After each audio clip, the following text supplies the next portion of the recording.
आप सबको मेरा नमस्कार। आने के लिए बहुत बहुत शुक्रिया और आशा करती हूँ आप सब लोग सुरक्षित रह रहे हैं कोविड के दौरान। इसी मंच से मेरे सहयोगी और सहकर्मी गौरव वल्लभ जी ने एक हफ्ते पहले ऑक्सफैम की रिपोर्ट पर एक प्रेस कॉन्फ्रेंस करी थी और आज एक और रिपोर्ट आई है IC 360 सर्वे 2021 का, जिसको कि People's Research on India's Consumer Economy ने किया है। और ये दोनों ही रिपोर्ट एक बात बताती हैं कि इस देश में गरीब और गरीब होता जा रहा है, अमीर और अमीर होता जा रहा है और ये खाई इतनी बढ़ रही है कि ये भयावह स्थिति पैदा कर रही है। मैं इस रिपोर्ट के बारे में पहले बात करूंगी और ये किन कारणों से ऐसा हो रहा है उसके बारे में भी हम चर्चा करेंगे। सबसे पहले तो इस रिपोर्ट के मुताबिक आज इस देश की 20% सबसे गरीब आबादी, मोटा मोटा 15 करोड़ परिवारों की आय पिछले साल 53% कम हो गई है। और ये कम नहीं हुई है, 53% आय पर मोदी सरकार ने सेंध लगाई है। ये 20% सबसे गरीब आबादी, 15 करोड़ परिवार मोटे मोटे की आबादी पर मोदी सरकार ने, सूट बूट की सरकार ने सेंध लगाई है। ये 8 साल पहले भी सूट बूट की सरकार थी और आज भी सूट बूट की सरकार है। और हम सबसे गरीब परिवारों की बात नहीं कर रहे हैं। इसमें जो लोअर मिडिल कैटेगरी है उसकी आय करीब करीब 32% कम हुई है। जो मिडिल इनकम कैटेगरी है उसकी आय 9% कम हुई है। तो मोटे तौर पर 60% घरों की, 60% जनता की आय पर मोदी सरकार ने डाका डालने का काम किया है और ये आय निरंतर कम होती जा रही है इनके शासनकाल में। इसी दौरान इंपॉर्टेंट है ये समझना, इसी दौरान सबसे अमीरों की आय 40% बढ़ी है। और कुछ भी कहने से पहले मैं एक फिगर आपके सामने जरूर रखना चाहती हूँ। 2005 से 2015 के बीच वस्तुतः जो यूपीए का शासनकाल था उसमें 20% जो सबसे गरीब हाउस होल्ड थे, जो सबसे गरीब परिवार थे, उनकी आय 183% बढ़ी थी। तो एक शासनकाल में 183% बढ़ी है और एक शासनकाल में आय आधी हो गई है। 53% होना मतलब 5 साल में आय आधी हो गई है। और ये क्यों हुआ है? क्योंकि सूट बूट की सरकार अमीरों से प्यार करती है और गरीबों पर अत्याचार करती है।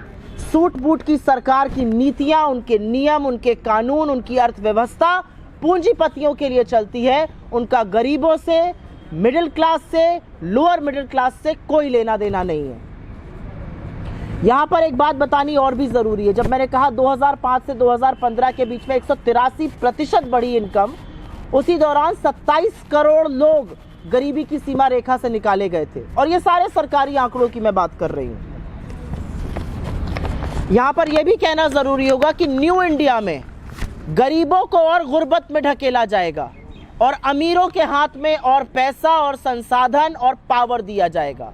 ऑक्सफैम की रिपोर्ट ने दिखाया था कि कैसे कुछ लोगों की आय 8 गुनी हो गई।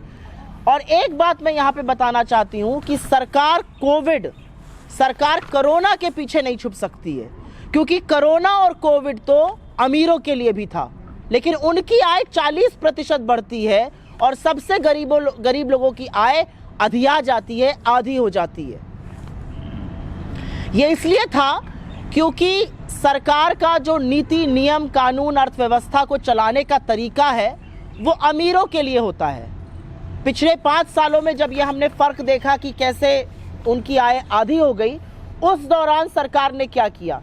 पेट्रोल के दाम बढ़े, डीजल के दाम बढ़े, रसोई गैस के दाम बढ़े, लेकिन कॉर्पोरेट टैक्स कम हुआ। तो मोटे तौर पर 15 करोड़ सबसे गरीब परिवारों से, हर एक परिवार से 15 करोड़ सबसे गरीब हर एक परिवार से सरकार ने 1.5 लाख रुपए ऐंठ कर 5 करोड़ सबसे अमीर परिवारों को देने का काम किया। ये मोटा मोटा एक फॉर्मूला बनता है। अगर 40% 20% की बढ़ रही है और 53% आधी हो रही है सबसे नीचे वाले 20% की, तो उन्होंने सबसे गरीब परिवारों से 1.5 लाख रुपए देकर सबसे अमीर परिवार को देने का काम किया। और ये क्यों हुआ? क्या ये गलती से हो गया? बिल्कुल नहीं। क्या कोरोना काल के पीछे छिपा जा सकता है? बिल्कुल नहीं, क्योंकि कोरोना के पहले ही अर्थव्यवस्था को जिस तरह से चलाया जा रहा था उसके चलते हमारी जीडीपी की ग्रोथ की जो दर थी वो 8.2 से 4.1% हो गई थी। 45 साल में सबसे ज़्यादा बेरोजगारी हो गई थी। और ये सब दिख रहा है। जब गरीब और गरीब हो रहा है और अमीर हो रहा है, तो वो कहाँ हो रहा है ये भी जानना ज़रूरी है।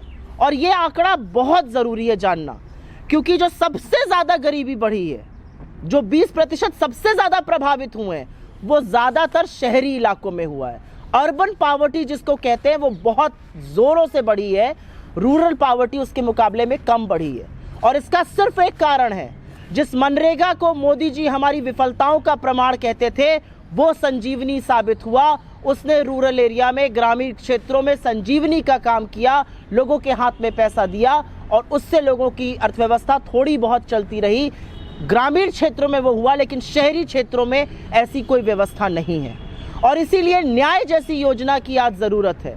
हम लगातार कह रहे हैं, जिस दिन से पैंडेमिक शुरू हुआ है उसके पहले से हम लगातार कह रहे हैं, न्याय जैसी एक व्यवस्था की ज़रूरत है, जहां पर गरीब लोग जो प्रभावित हैं इस अर्थव्यवस्था की कंप्लीट रुइन से, उनके हाथ में पैसा डाला जा सके, उनका उपभोग बढ़े, निवेश बढ़े। लेकिन ऐसा सरकार नहीं करती है। और आज ये बात करनी इसलिए ज़रूरी है क्योंकि बजट में अब कुछ ही दिन रह गए, आज से 6 दिन बजट में रह गए, 6 से 7 दिन। और इस बजट का एक ही और सिर्फ एक केंद्र बिंदु होना चाहिए। इस बजट का केंद्र बिंदु होना चाहिए, इस बजट का सिर्फ और सिर्फ एक फोकस होना चाहिए, अमीरों और गरीबों के बीच में बढ़ती हुई इस खाई को पाटना, लोगों के हाथ में पैसा देना, लोगों को, गरीबों के लिए नीतियां और नियम और कानून बनाना। इसके अलावा बाकी जो अगर बजट होगा तो वो ज़बानी जमा खर्च की बात है। मैं ये भी कहना चाहती हूँ, क्योंकि सरकार को सर्वे में बड़ा भरोसा है, एक सर्वे, और हम इस मंच से कहते हैं, एक नया सर्वे इंस्टीट्यूट करिए, ग्रॉस इकोनॉमिक मिसमैनेजमेंट इंडेक्स। ये एक नया इंडेक्स मोदी सरकार को बनाना चाहिए, ग्रॉस इकोनॉमिक मिसमैनेजमेंट इंडेक्स। इस इंडेक्स के चलते पता तो चले कि ये सरकार बेरोजगारों के साथ, गरीबों के साथ क्या कर रही है, किस तरह से इकोनॉमिक ग्रोथ को अधिया दिया गया, किस तरह से निवेश खत्म हो गया, किस तरह से उपभोग प्रभावित हुआ, किस तरह से निर्यात खत्म हुआ इस इकोनॉमी में। ये अगर पता करना है तो मोदी जी के नीति, नियम और कानून देखने हैं, जो अमीरों के लिए बनते हैं और गरीबों का उसमें शोषण होता है।